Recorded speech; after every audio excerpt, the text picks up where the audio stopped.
पितृभ्यो नमः। ओम पितृभ्यो नमः। ओम पितृभ्यो नमः। राधे राधे मेरे प्यारे भाइयों बहनों माताओं व बंधुओं, संस्कार की बातें चैनल में आपका स्वागत है।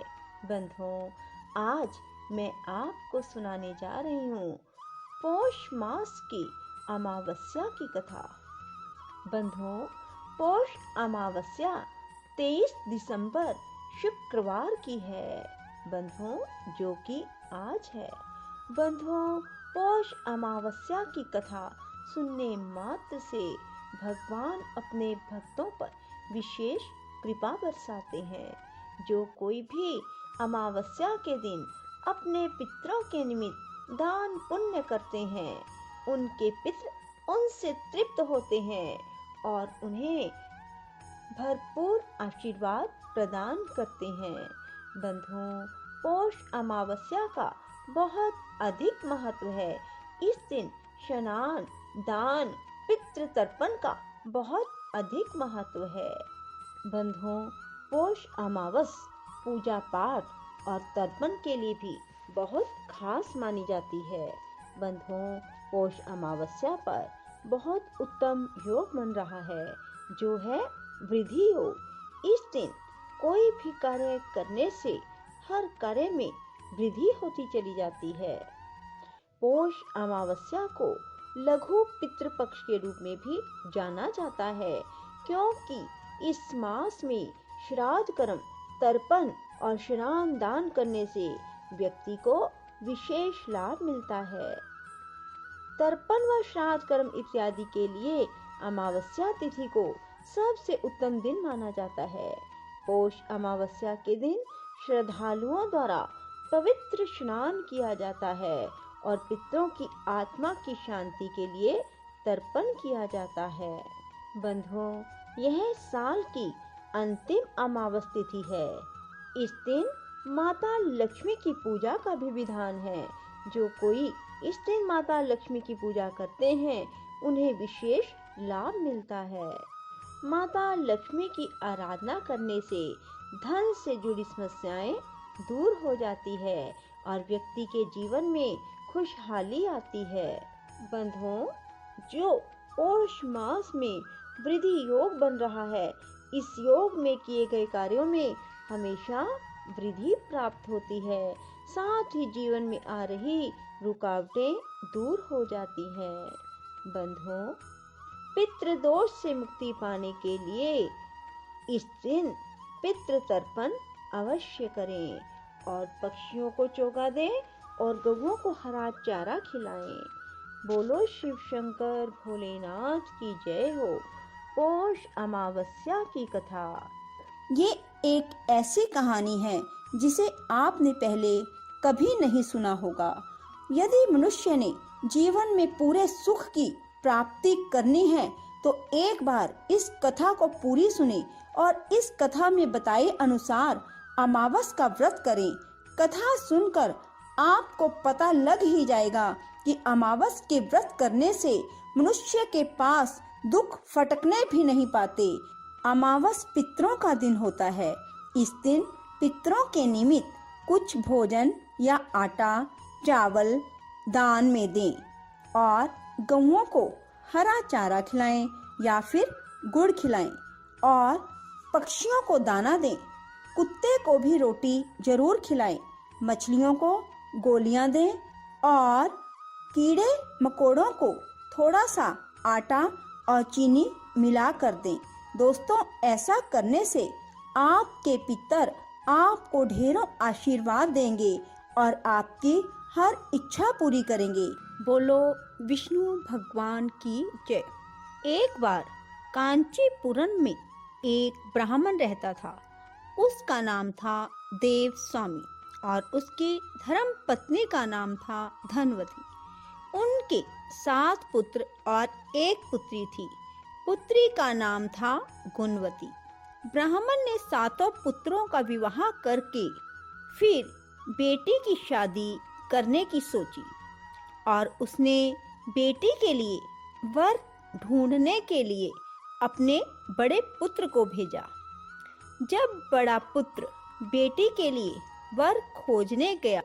पंडित उसने उसकी कुंडली दिखलाई।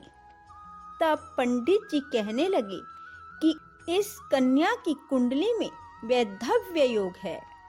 तब उसने पूछा कि इस वैधव्य दोष का निवारण कैसे होगा। तब पंडित जी कहने लगे, सोमा का पूजन करने से वैधव्य दोष दूर हो जाएगा। फिर पंडित जी ने उन्हें बताया कि सोमा कौन है और कहाँ रहती है। उन्होंने बताया कि सोमा एक धोबन है जो कि सिंगल द्वीप में रहती है। उसे जैसे तैसे प्रसन्न करो। इसके विवाह से पहले उसे यहाँ बुलाओ। तब देव स्वामी का सबसे छोटा बेटा बहन को साथ लेकर सिंगल द्वीप जाने के लिए सागर तट पर चला गया। दोनों सागर पार करने की चिंता में एक वृक्ष की छाया में बैठ गए। उस पेड़ पर घोंसले में गिद्ध का परिवार रहता था। उस समय सिर्फ गिद्ध के बच्चे ही वृक्ष पर बैठे थे, क्योंकि उनकी माँ उस समय वहाँ नहीं थी।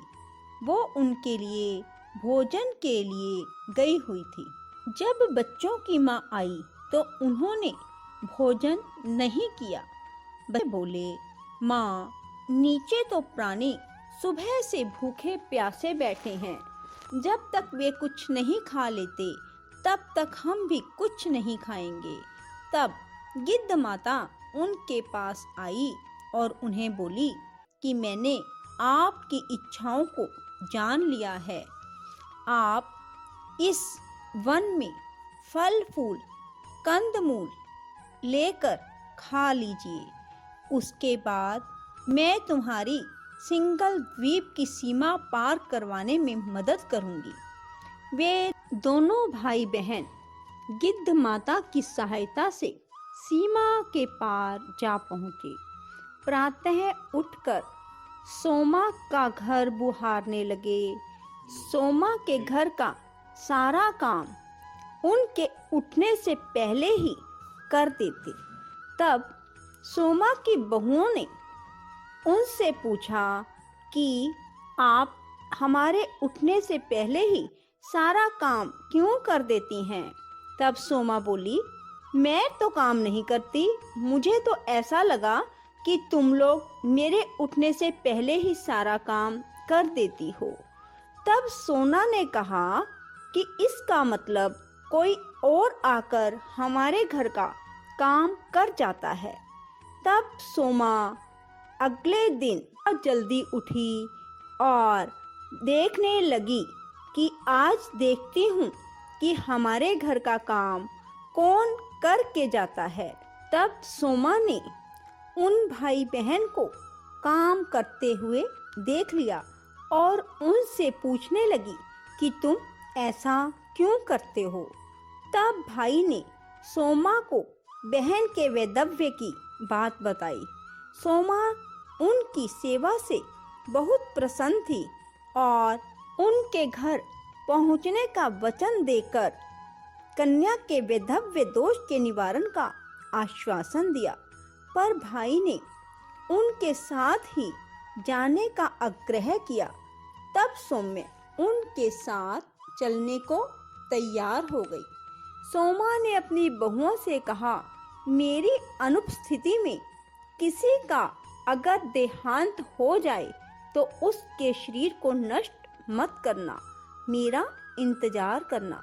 सोमा भाई बहन के साथ कांचीपुरम पहुंच गई। दूसरे दिन उसकी शादी की गई और उसका पति मर गया। तब सोमा ने अपनी जो व्रत किए थे उसके संचित पुण्यों का फल गुणवती को दे दिया और उसका पति जीवित हो गया।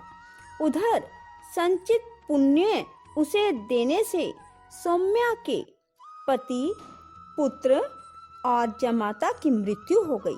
सोमा ने पुण्य फल संचित करने के लिए मार्ग में पीपल वृक्ष की छाया में विष्णु जी की पूजा करके 108 परिक्रमा की। उसके परिवार के लोग जीवित हो उठे। निष्काम भाव से सेवा का फल मधुर होता है। राधे राधे, जय श्री कृष्णा। यदि आपको हमारी वीडियो पसंद आए तो इसे लाइक करें और शेयर भी जरूर करें। धन्यवाद।